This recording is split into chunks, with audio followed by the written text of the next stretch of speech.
There's an interesting question from a viewer who asks if it's possible to unconsecrate a Catholic church. And they say the background is that there's a Catholic church, a former Catholic church that's now a mosque. So is it possible to deconsecrate or unconsecrate? Well, the church can be profaned, can be defiled. In fact, there are certain things that could happen in a church that would require the church to be reconciled or to be, as it were, not reconsecrated or rededicated, but would certainly profane, for example, a wanton murder that took place in a church would make it unusable. I mean, you could not offer Mass in the church. A bishop would have to come and conduct the ceremony of reconciling the church because of the evil that had taken place there. I'll give you an example of a church that was decommissioned, so to speak, by the Novus Ordo, and that is our own Immaculate Conception Church here in Norwood. The parish was established as St. Matthew's in 1906.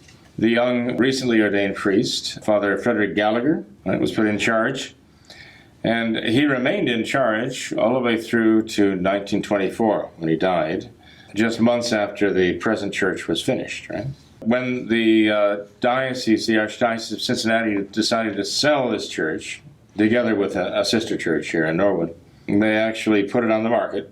And the people in the parish, there weren't many left, okay? I mean, it was one of those blighted parishes, blighted by the Novus Ordo. And it was blighted, really, by the Novus Ordo in a number of ways, with the diminishing number of people in the pews on Sunday, but also even the interior of the church with orange carpeting. It was awful. But they had a table. They drilled holes through the sanctuary floor so they get their microphone cables through. They ripped off the communion rail, marble communion rail. They tore it out. In fact, I understand that one of the gentlemen who was a member of the parish council, I think he was the president of the parish council at the time, was a police officer, told the priest, if you destroy that communion rail, I will never come back here. And so the priest actually buried it. All the pieces were buried in the basement. It was an earthen basement then, red clay. And when we went down there for the first time, we got occupancy of the church, we found like so many dinosaur bones, this white marble thing sticking out of the floor. And at first we didn't know what they were. We excavated them, and lo and behold, they were the communion rail, which we have restored. What they did when they were selling the church, they thought they were selling the church to a Protestant group. They were very happy with that. They were very unhappy when they found out we bought the church and we were going to bring the true Mass, the traditional Mass, back to it. But in any case, they did have someone go and remove the relics from the altars. And they even tore up the tabernacles. Now, the person they had at least tear out the relics from the altars was actually the local undertaker. The local mortuary sent someone over, probably a member of the parish, to come over and to remove the relics. Kind of appropriate, considering what they were doing to the church, right? And a local marble worker came over, took the statues as his pay, the marble statues, and took out tabernacles from the altar. So that was their way of basically ripping the heart out of the church. They had already ripped the heart out of the church with the Novus Ordo, let's face it. But they just completed the work of despoiling the grave, as it were. They despoiled the grave by taking out the relics and taking out the tabernacles. But in any case, a church can be decommissioned this way. I mean, it's a crime, it's terrible, it's sad. But Vatican II has brought this scenario about thousands and thousands of times across the world. The churches have been abandoned and sold off, and they're now being used as bakeries, as bars, or...